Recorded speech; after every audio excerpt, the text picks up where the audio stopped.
Oke, lanjut nih. Nah, Jadi kan diakui lah kalau sejarah tentang agama Islam itu kan historikalnya memang datanya pun akurat ya. Jadi sanadnya jelas, hukum-hukumnya pun jelas. Apapun itu aturannya pasti larinya ke Quran dan hadis, dan itu emang fakta gitu. Faktanya ada. Tapi kalau Uni bilang ajaran Yesus itu nggak fakta, ya nggak bisa kita juga Uni, karena kan implementasi yang saat ini kan mengikuti zaman Uni. Saya nggak bilang ajaran Yesus nggak fakta. Yesus itu tidak ada secara fakta historis dan ajarannya tidak relevan dijalankan untuk pada saat sekarang ini. Saya tuh orang yang kalau bicara Arom itu selalu memberikan bukti atau meminta bukti. Contoh gini, coba deh satu negara aja yang menjalankan ajaran Yesus, satu aja yang apabila ditampar pipi kiri kasih kanan. Aku udah bantah itu dengan keadaan dan realitas bahwa rata-rata negara Kristen itu punya misil, artinya mereka mempersiapkan diri untuk berperang kalau diperangi. Artinya tidak ada satupun negara, kalau kita ambil konteks general, orang yang benar-benar siap untuk apabila ditampar pipinya terus dia kasih sebelahnya, itu nggak ada. Bullshit banget. Nggak satu ayat itu aja konteksnya Uni. Itu kan kita ambil salah satu contohnya. Kalau mau bahas semua oke, Uni bahas satu persatu mau. Nggak perlu juga, nggak perlu. Terus kenapa dibatasi? Maksudnya gini Uni, kan nggak bisa juga bilang itu nggak bisa jadi relevan gitu. Yang mana? Coba gini deh biar enak Arom, biar enak. Coba tunjukin satu ajaran Yesus yang relevan untuk dijalankan sekarang ini, silakan.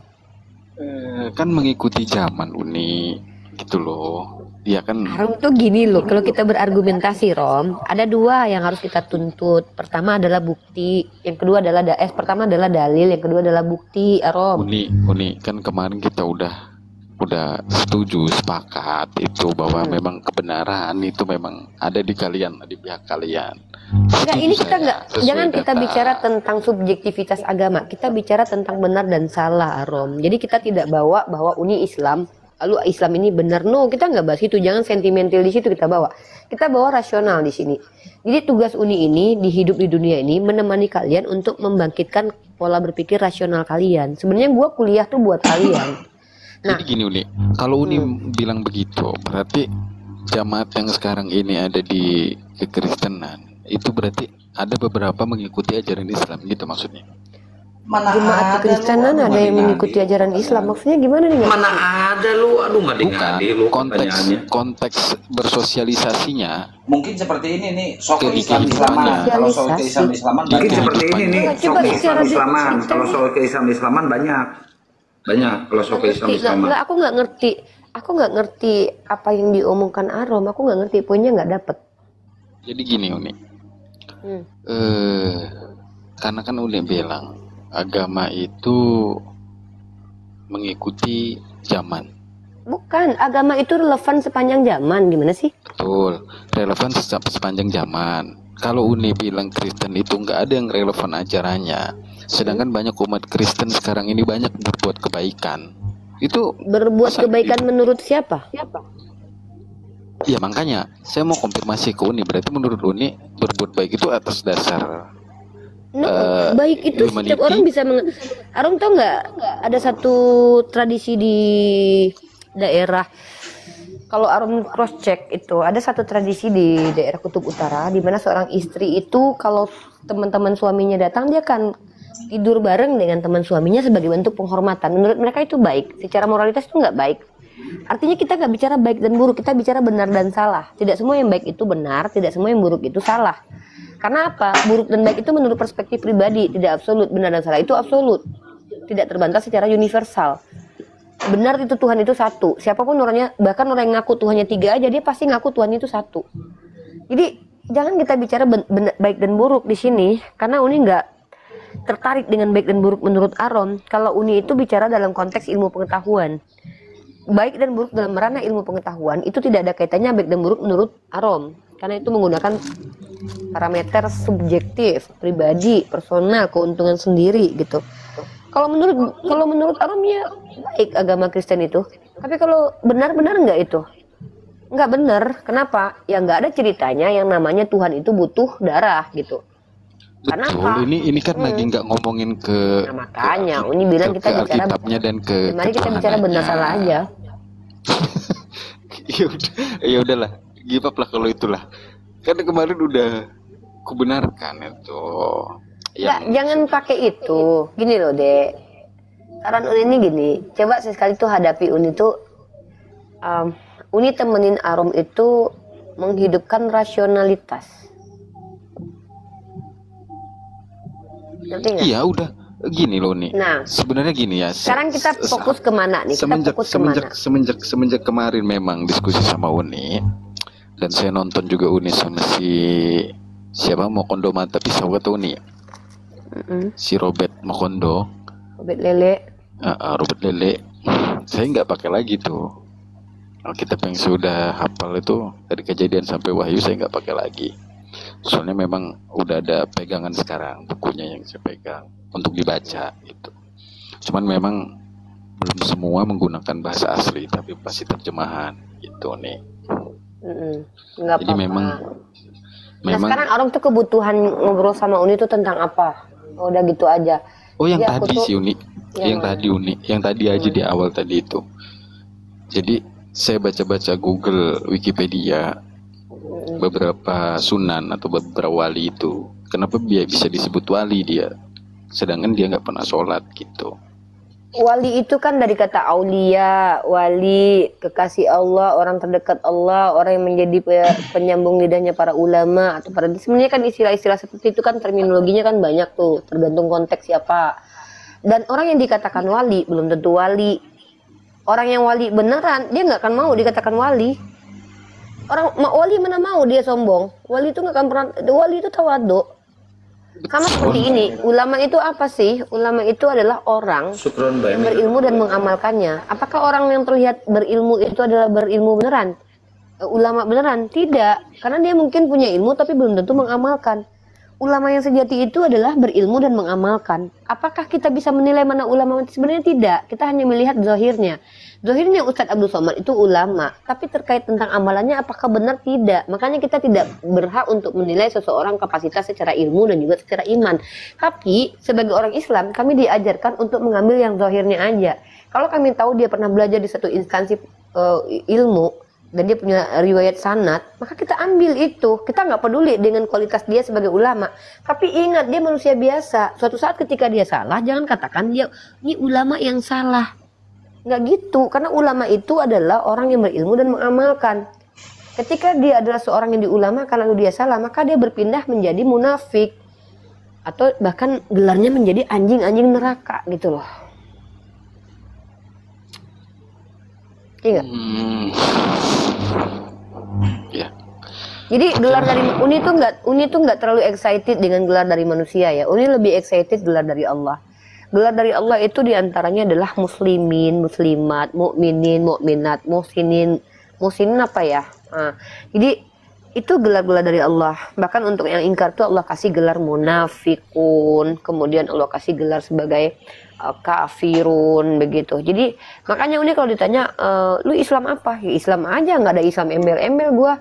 Kalau lu tanya organisasi mungkin gua organisasinya adalah Muhammadiyah. Kalau ditanya mazhab, mungkin gue bisa dikatakan mengikuti Imam Syafi'i. Tapi kalau tanya Islam apa, ya Islamnya Islam aja, nggak ada Islam lain. Emang ada Islam lain gitu? Terus si A apa? Lah, si A dia melebeli dirinya sendiri. Apakah dia Islam? Tergantung. Kalau dia menjalankan Al-Quran dan hadis, dia Islam. Kalau dia mengingkari Al-Quran dan hadis, dia bukan Islam. Artinya apa? Ya kafir, munafik. Ya terserah dia mau yang mana. Tapi bukan saya yang berhak memberikan kapasitas itu. Kita melihat dari apa yang dia lakukan. Implementasi Islam itu kan adalah di amalan nanti. Seseorang itu ya endingnya itu adalah amalan dia gitu. Jadi kami ini bukan ilmu yang menjadi, bahkan orang yang pertama masuk neraka itu justru orang yang memiliki ilmu tapi ilmunya nggak bermanfaat buat dia. Kayak gitu loh Arum. Jadi jangan menilai, jangan mengambil kapasitas Tuhan. Tuhan yang tahu isi hati dan kapasitas ilmu. Tugas kita itu melihat apakah apabila ajaran itu bersandar tidak kepada Al-Quran dan hadis. Clear. Kalau tidak ada bersandar kepada Al-Quran dan hadis, kalau nggak penting buat hidup lu, ngapain lu ikutin? Kayak gini nih, 17 Agustus itu ada di ajaran Al-Quran dan nggak ada. Penting nggak buat hidup? Nggak penting. Ya udah lu nggak akan diwajibkan kan datang. Tapi kalau lu ada nggak kepentingan lu ada? Gua menunjukkan betapa cintanya gue sama negara gua. Ya udah berarti penting buat sosial lu ya. Udah ikutin lu upacara 17 Agustus. Sesimpel itu sih sebenarnya hidup ini, nggak ribet sih. Makanya aku bilang agama Islam itu agama yang mempermudah, yang mempersulit itu manusia, Ron. Tapi kalau Yesus, mohon maaf dalam kitab itu, dia itu mempersulit. Jangan melawan orang yang jahat kepadamu, itu mempersulit banget loh. Gimana gua kalau lihat anak gua ditabok, gua diam aja. Orangnya, nggak mungkin itu tuh nggak relevan. Artinya sebenarnya bukan Yesus yang salah, bukan Nabi Isa yang salah, tapi interpretasi orang lain tentang Yesus yang salah. Itu pasti. Kenapa? Karena kita tidak menemukan fakta-fakta historis tentang apa yang disampaikan sama Yesus. Karena kita nggak tahu penulisnya siapa.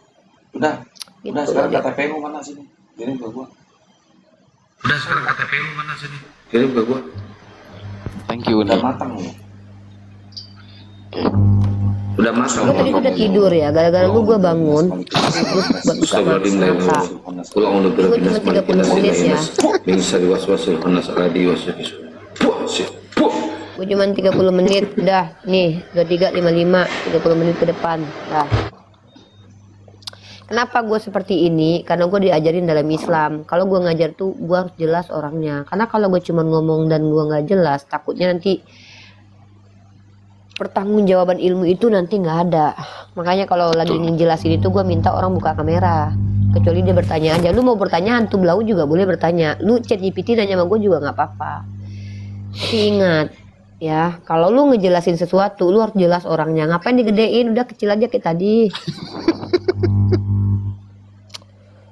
Tapi nyari jilbab langsung aku kecuci semua guys. Jadi aku tuh harus gue bikin jilbab gini ribet. Itu. Apalagi nanya? Enggak sih, ini udah banyak bacaan sih aku suka. Udah kapan lu nikah sama Kian Santang di Jerman? Nggak suka sih sama dia. Dia yang suka sama saya itu. Gua normal ya. Jangan-jangan kalian saling mencintai loh. Gua normal ya. Najis juga bendalik ini. Nah, jadi sebenarnya kan kalau dipikir-pikir ya, apa yang Allah katakan itu itu bikin kita tuh kayak umat Islam tuh kayak maha benar Allah dengan segala firman-Nya. Pokoknya kalau lu masih menolak, ya udah lu nggak bakalan ada. Islam tidak akan sampai di hati lu karena lu tolak gitu. Tapi ketika lu tahu, saya nggak nolak kok. Saya nggak nolak. Cuman masih beberapa kan harus dipelajari Nyaun. nggak apa-apa, ya udah belajar terus lah. Mudah-mudahan dikasih kesempatan untuk hidup terus ya. Karena yang ketakutan, Uni pernah bilang gini, lebih tragis orang yang tahu kebenaran dan dia belum mengambil kebenaran itu, dan dia tahu itu benar, maka siksaan yang paling berat buat dia tuh nanti adalah penyesalan gitu loh. Penyesalan itu siksa terberat tahu. Ngeri loh itu. Menyesali apa yang aku lakukan. Assalamualaikum Bun. Bun, besok aku jemput baju kebayanya Bun. Besok jam siang Bun. Aku cari manset sama jilbabnya dulu Bun. Dan bunda aku di bawah. Halo Bunda Ike, aku melihatmu Bunda. Semoga Arum dan Akang. Halo Bunda Ike, aku melihatmu Bunda. Siap Bunda. Ya Arum, tadi tuh ini mau tidur karena kan hari ini tuh gladi resik dari pagi sampai sore, kepala aku tuh pusing, aku tidur tadi. Cuman karena ini Arum ya ada tanggung jawab lah. Gue ngerasa kayak lu nanya serius, ya udah gue temenin, tapi cuman 30 menit aja gitu. Begitu. Ya, itu sih memang itu doang sih sebenarnya. Jadi karena kan dalam Islam kan menghormati ulama ya. Gitu. Kami itu diajarkan adab itu bukan hanya kepada ulama, kepada orang yang lebih tua, kepada orang yang lebih berilmu, kepada orang lebih daripada kami secara apapun kami menghormati. Itu ada riwayat kayak Zaid bin Sabit itu pernah naik kuda, lalu kudanya bermasalah, lalu ketemu sama Ibnu Abbas. Lalu kemudian diperbaiki sama Ibnu Abbas, lalu dia turun, lalu diambil tangannya Zaid bin Sabit, lalu dicium sama Ibnu Abbas. Ditanya sama Zaid bin Sabit, kenapa kau lakukan hal ini? Beginilah aku diajarkan Rasulku untuk menghormati, memuliakan orang berilmu. Zaid bin Sabit itu termasuk yang pemangku jabatan sebagai akademisi pada waktu Rasulullah. Lalu Zaid bin Sabit mengambil tangan dari Ibnu Abbas, lalu dicium juga. Lalu ditanya lagi, kenapa kau lakukan ini? Inilah adabku kepada orang. Aku diajarkan nabiku untuk memiliki adab begini kepada keluarga nabiku. Jadi begitu cara kami memuliakan hamba-hamba Allah yang ya semoga Allah juga memuliakan mereka ya, kayak habaib gitu. Tapi bukan dengan cara zalim dan berlebihan gitu. Karena namanya habaib, dia manusia biasa. Nabi aja pernah ditegur sama Allah, bukan berarti mereka ingkar ya, apalagi habaib. Dan kita tetap harus tahu bahwa manusia itu punya kekurangan dan kekhilafan. Jadi ketika gua sebagai seorang mahasiswi Islam, gua ngelihat dia habaib atau enggak, gua ngelihat yang disampaikan itu sejalan dengan Al-Quran atau hadis enggak. Gua nggak peduli lu mau habaib kayak hantu belau kayak lu, kalau keturunan Fir'aun tapi lu ngikutin Al-Quran dan hadis dan implikasi dari perbuatan lu itu memperbaiki peradaban, ya gua pecium tangan sama lu gitu. Tapi ketika lu habaib kelakuan lu kayak dajjal, ya gue ludahin berani gitu loh. Gue gak takut. Kenapa? Gue yakin Rasulullah gue gak akan marah gitu.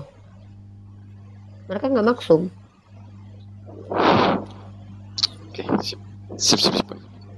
Nah, terlihat ulama belum tentu ulama, terlihat biadab belum tentu biadab. Ini si Akang kan kelihatannya kayak dajjal kan, tapi kelakuannya emang kayak dajjal sih. Sesuai sih. Kalau Akang itu sesuai sih. Uni ini ya, jauh ya, gitu. Tinggalnya di mana? Akang kelihatan jahat, ah? Uni di Padang ya? Tinggal di Ternate. Jadi saya Akang ini kelihatannya jahat wajahnya kan. Tapi kan menurut pandangan mata kita, mata itu kan ada dua, mata batin sama mata rohani sama mata zahir. Mata zahir kita melihat yang zahir, tapi kita kan nggak tahu rohaninya akan gimana. Bisa jadi rohaninya lebih bejat daripada aslinya gini kan? Kan gitu ya. Wallahu a'lam bishawab. Seperti itu. Abis tahun baru ada plan nggak Uni? Apa lu mau ngajak gua nikah? Bukan. Saya ngkosin ke Jakartanya. Apa lu mau lamar gua lu? Ya, kalaupun saya mau nggak usah mimpi lu mendapatkan udah makan aja nggak apa-apa. Nggak usah mimpi lu, muka belum jadi, muka belum beres, udah dilahirin lu. Dengar dulu makanya. Kalaupun mau serius dia. Kalau mau misalkan ada kesempatan mendapatkan kebenaran itu, saya maunya melalui Uni gitu. Uni nggak bisa langsung ketemu gitu loh. Nggak bisa. Uni nggak bisa sadatin. Nggak bisa. Kalau lu ketemu, sebenarnya gini, kalau lu ketemu sama gua takut bukan berakhirnya di meja syahadat, takutnya berakhir di meja ijab kabul. Anjir berharap. Kalau Uni mau nggak apa-apa. Anjir berharap. Mama. Terakhir gua bercanda, bahaya. Arom, sorry. Terakhir gue bercanda gini, gue kena fitnah habis-habisan, nggak mau. Astagfirullahaladzim, ya maaf teman-teman bercanda. Intinya gini ya Rom, dalam Islam itu kita ada kaidah namanya gini, Uni ya, kita tidak boleh bertemu dengan laki-laki ajnabi. Sebentar dulu, saya membaca bahwa tidak hanya pindah, tapi harus memiliki guru. Jangan guru lu cowok, jangan gua jadi guru lu bahaya. Lagi kalau gue sempet udah ada yang punya, nanti cemburu dia, nanti gimana coba? Nggak boleh. Angin Santa nggak bakalan cemburu sama gua. Angin Santa itu cemburunya itu sama si Arom digodain jadi udah cemburu.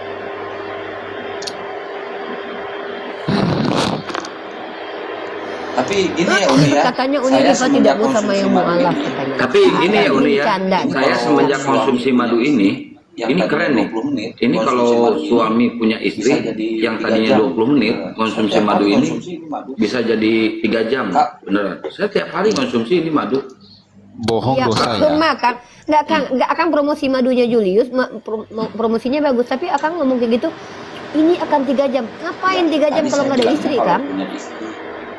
Tapi ini bagus ya, kalau ada yang mau pesan silahkan DM ke saya. Tapi ini bagus ya, kalau ada yang mau pesan silahkan DM ke saya. Atau WA ke saya ya. Ini bagus ini. Guys, mau di madu adalah madu berkualitas bagus yang diproduksi oleh saudara kita yang ada di tanah daerah Baduy. Mereka itu menjadikannya sebagai ladang untuk mencari rezeki. Sayangnya yang iklannya nggak relate guys. Dia bilang ini kalau laki-laki yang biasanya 3 menit bisa 3 jam. Buat apa punya bini Bentar lagi dapat. Bentar nyari. Bentar lagi dapat. Mira jangan ngetawain. Siap Ustaz Alif, Masya Allah Ustaz Alif ya lagi live di YouTube ya. Gini aja. Siap Ustaz Alif, Masya Allah Ustaz Alif ya lagi live di YouTube ya. Saya juga lagi ini. Gini aja Rom. Syarat Uni nih Rom ya, syarat Uni nih ya. Guru terbaik bagi laki-laki itu ya laki-laki, bukan perempuan. Karena kami umat Islam ini ada kaidahnya. Sayyidah Aisyah itu memang beliau adalah ulama buat para ulama, tapi beliau bisa menjaga dirinya dan beliau juga mampu gitu. Kalau Uni khawatir dengan fitnah akhir zaman yang semakin mengerikan. Yang pertama, yang kedua, Uni juga tidak mau kalau kemu'alafannya Arum nanti dinodai dengan dengan kita nggak boleh. Islam, perempuan muslimah itu tidak boleh kontak terlalu dekat dengan laki-laki ajnabi, itu nggak boleh. Dulu nih tapi gini saya lurusin kalau asbabnya kalau asbabnya Bang Aron ini mualaf ini karena udah nggak apa-apa dipertemukan, tapi nanti harus ada ustaz yang bentar jangan dipotong dulu. Kalau sama mama kayak gini atau siapa yang nanti ada ustaz atau ustaz Ali atau Bang Juma atau siapa yang mendampingi gitu untuk mensahadatkan. Percuma Unilipa nggak bisa sahadatkan. Tapi kalau asbabnya tapi kalau asbabnya pelantarannya ke Uniripa awalnya nggak masalah, Uni itu benar bagus gitu loh, nggak masalah. Ada kita juga yang mendampingi gitu loh. Ustaz Ali naik, Ustaz Ali masalahnya gini loh, akan lebih baiknya Arom ini ketika beliau ini mau syahadat didampingi sama saudara-saudara kita yang muslim. Karena apa? Itu kan guru-guru aku juga tuh. Nah, itu lebih banyak bagusnya. Kalau sama aku bertemu di tempat makan atau apa, itu lebih banyak mudaratnya ketimbang baiknya. Pertama mudarat ngapain? Bukan. Ini aku nggak berprasangka buruk ke Arun mau ngapa-ngapain, tidak. Ini Islam itu ngajarin saya begitu. Dulu saya pernah, ini aku cerita ya. Aku dulu tipikal orang yang gampang akrab dengan banyak orang Arom, tapi itu berdampak buruk buat diri aku sendiri. Aku punya tanggung jawab agama aku di bahu aku. Perilaku aku itu cerminan dari agama aku. Nah, kalau aku tuh gampang-gampang ketemu dengan pria-pria yang laki-laki ajnabi, itu ya aku mengangkangi agama aku sendiri. Dulu aku pernah gitu, tanya mau Ustaz Alif, ketemu sana, ketemu sini, ketemu sana, ketemu sini. Kalau di kafe Uni nggak boleh Arom. Masa sahadat di kafe lu aja sikring di masjid ngehe. Masa sahadat di kafe lu aja sikring di masjid ngehe kalau mau sahadat. Iya, abis itu baru datang bareng-bareng ke situ. Boleh. Ini ya, sekali lagi saya bilang nih, intinya tidak boleh kami perempuan muslimah itu gampang-gampangan bertemu dengan laki-laki ajnabi, termasuk saudara kami sendiri seiman. Kayak Akang Kian Santani, aku nggak boleh sering-sering tuh kayak jalan-jalan sama Akang naik mobil, itu nggak boleh. Itu namanya perempuan salwa, perempuan yang gampang akrab dengan laki-laki. Dulu aku begitu. Aku baru sadar ini tuh sekitar 6-8 bulan 6 bulan lah, 6 atau 5 bulan kebelakangan ini. Nggak boleh, tidak boleh sama sekali. Gini Uni ya, saya berangkat dari pembelajaran dan Ustaz Ali, Assalamualaikum. Dan dapatnya di Uni gitu loh. Pembelajaran itu kan dapatnya di Uni gitu loh. Kan lu bisa ketemu sama gua di sosial media.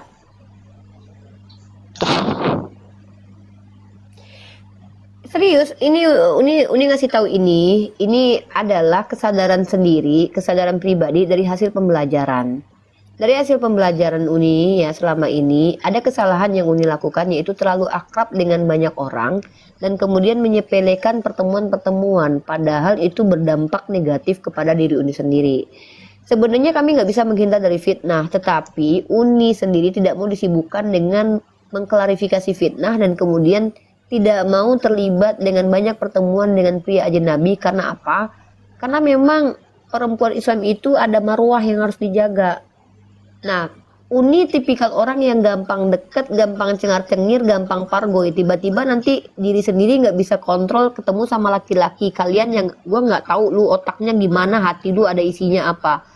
Karena gue tunjukin asli gue kayak gimana, nanti akhirnya terjadilah fitnah. Dan itu pernah terjadi sama diri Uni, dan Uni tidak mau itu terjadi lagi. Makanya Arom kalau mau sahadat, insya Allah di Jakarta itu ada Kang Kian Santang, ada APII di sana pusatnya. Gak mau itu saya ada. Sama dia.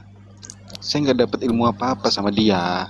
Ya kalau masalah ilmu, insya Allah Uni malah bikin rencana kaderisasi tentang perapologetan itu lewat sosial media. Jadi mempermudah setiap orang yang ingin jadi apologet gitu loh. Jadi tidak mempersulit, nggak mesti harus keluar dari rumah. Bahkan di kamar aja dia bisa dapat ilmu perapologetan gitu.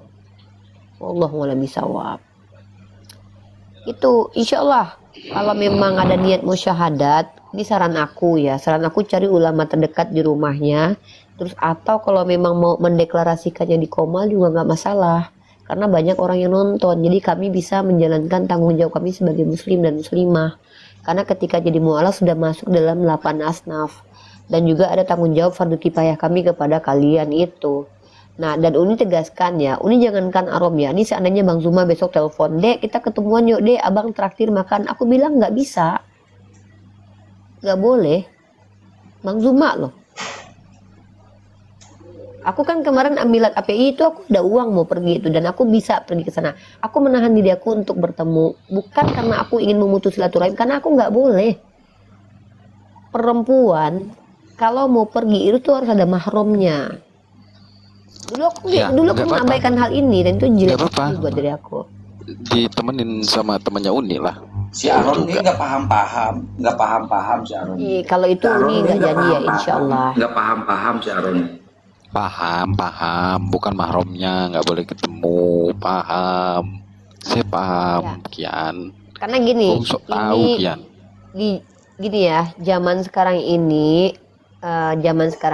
zaman yang kami tidak bisa lagi menghindar dari fitnah. Fitnah itu sudah seperti angin yang ada di sendi-sendi kami, bahkan di pori-pori kami itu ada.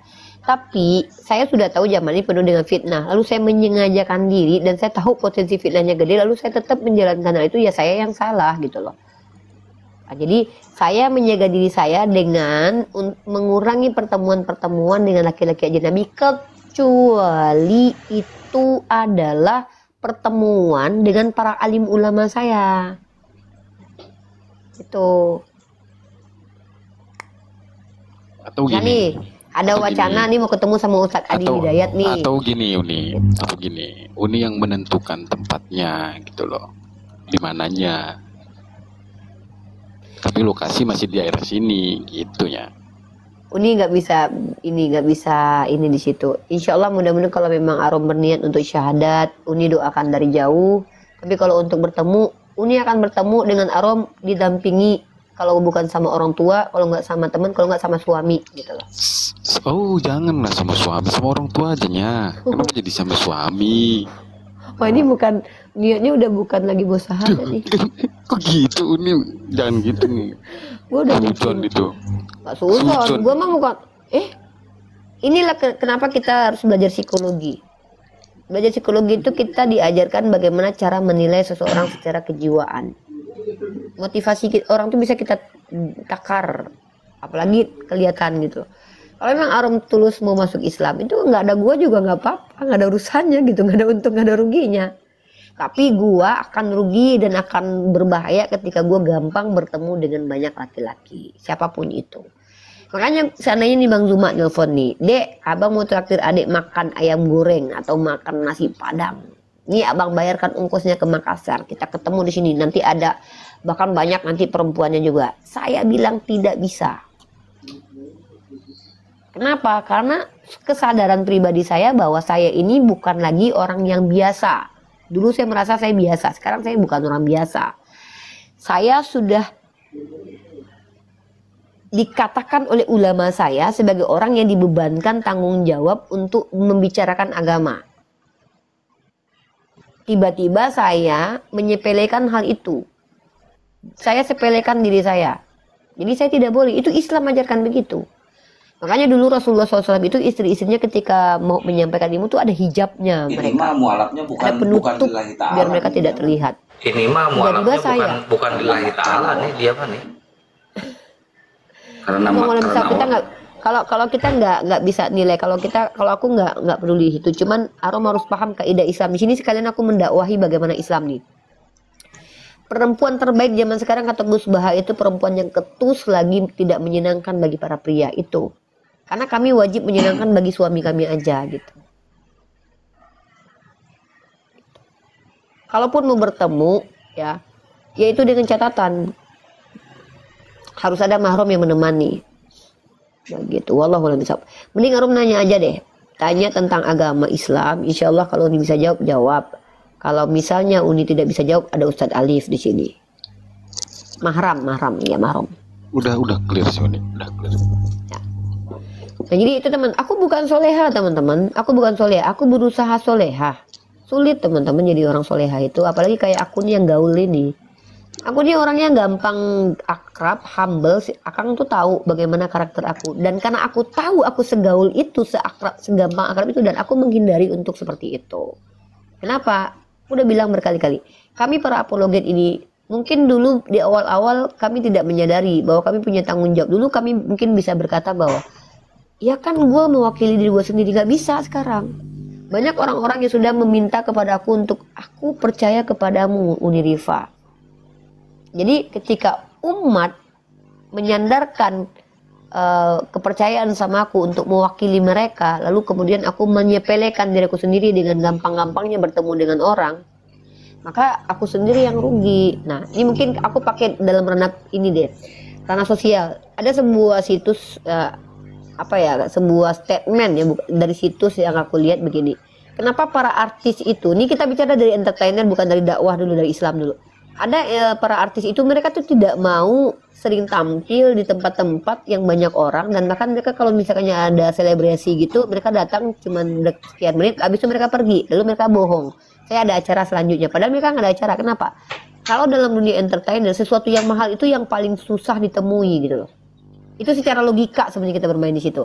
Jadi kalau sesuatu itu tersedia banyak, harganya murah. Sesuatu yang sering ditemui akan jadi nggak worth it lagi. Makanya perempuan Islam itu harus mahal. Dengan cara apa? Dia tidak mudah ditemui. Tapi selama ini aku gampang banget ditemui kan. Makanya kayak murahan gitu perasaan aku.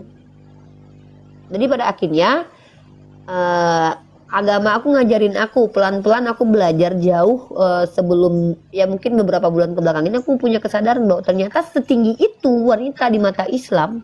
Sampai-sampai kami punya aturan yang jelas perkara bersilaturahim dengan orang lain gitu. Allahumma lebih sawab ya seperti itu. Mantap. Mungkin ada lebih kalimat itu gini. Memang mudah ditemui tapi tidak mudah untuk dijumpai. Nah itu karena pertemuan ini kan bisa lewat iya, ini ilmunya, keberadaannya itu bisa ditemui, inspirasinya, tapi untuk dijumpai, sorry, ntar dulu. Ya.